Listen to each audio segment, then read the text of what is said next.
নমস্কাৰ। আজিৰ ভিডিঅ'টিত প্ৰথমে অসমৰ চাৰিসীমা আলোচনা কৰিবলৈ ওলাইছোঁ।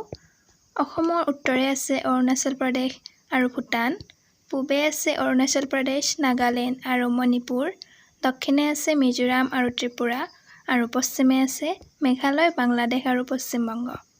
অসমৰ মুঠ মাটিকালি হৈছে ৭৮,৪৩৮ বৰ্গ কিলোমিটাৰ। অসমৰ প্ৰাকৃতিক বিভাগ।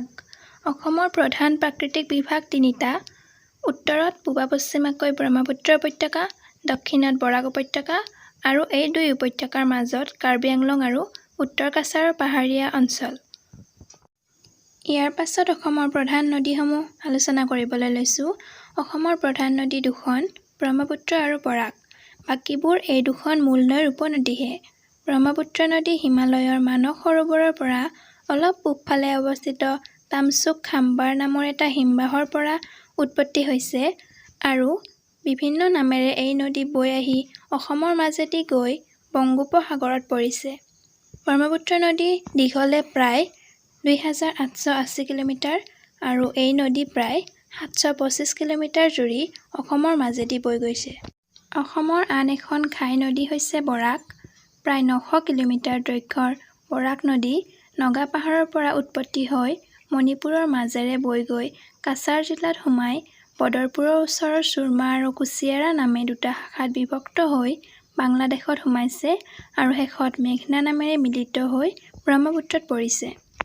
এতিয়া অসমৰ ব্ৰহ্মপুত্ৰৰ দলংসমূহ আলোচনা কৰিবলৈ লৈছোঁ। প্ৰথমখন হৈছে শৰাইঘাট দলং। ব্ৰহ্মপুত্ৰৰ ওপৰত নিৰ্মিত এইখন প্ৰথম দলং।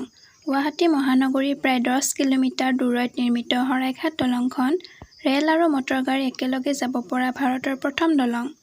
দলংখনৰ দৈৰ্ঘ্য হৈছে ১২৯৫ মিটাৰ অৰ্থাৎ 1.29 কিলোমিটাৰ। ১৯৬০ চনৰ ১০ জানুৱাৰীত দলংখনৰ আধাৰশিলা স্থাপন কৰা হয় আৰু ১৯৬২ চনৰ অক্টোবৰ মাহত দলংখনৰ ৰেলপথটো মুকলি কৰা হয়। ইয়াৰ পাছত ১৯৬৩ চনৰ ৭ জুনত প্ৰধানমন্ত্ৰী জৱাহৰলাল নেহৰুৱে শৰাইঘাট দলংখন দেশক উদ্দেশ্যি মুকলি কৰে। দলংখন নিৰ্মাণত সৰ্বমুঠ ব্যয় হৈছিল ১০,৬৫,০০,০০০ টকা। কলিয়াভোমোৰা দলং।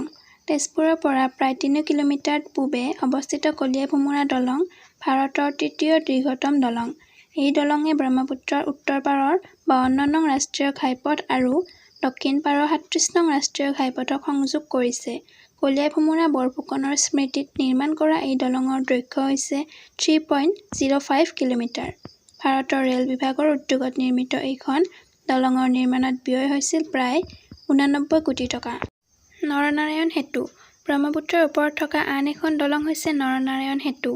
এই দলংখনে উত্তৰে বঙাইগাঁও জিলাৰ যোগীঘোপা আৰু দক্ষিণে গোৱালপাৰা জিলাৰ পঞ্চৰত্নক সংযোগ কৰিছে। 2.3 কিলোমিটাৰ দৈৰ্ঘ্যৰ এই দলংখন ১৯৯৮ চনৰ ১৫ এপ্ৰিলত আনুষ্ঠানিকভাৱে মুকলি কৰে প্ৰধানমন্ত্ৰী অটল বিহাৰী বাজপেয়ীয়ে। বগীবিল দলং।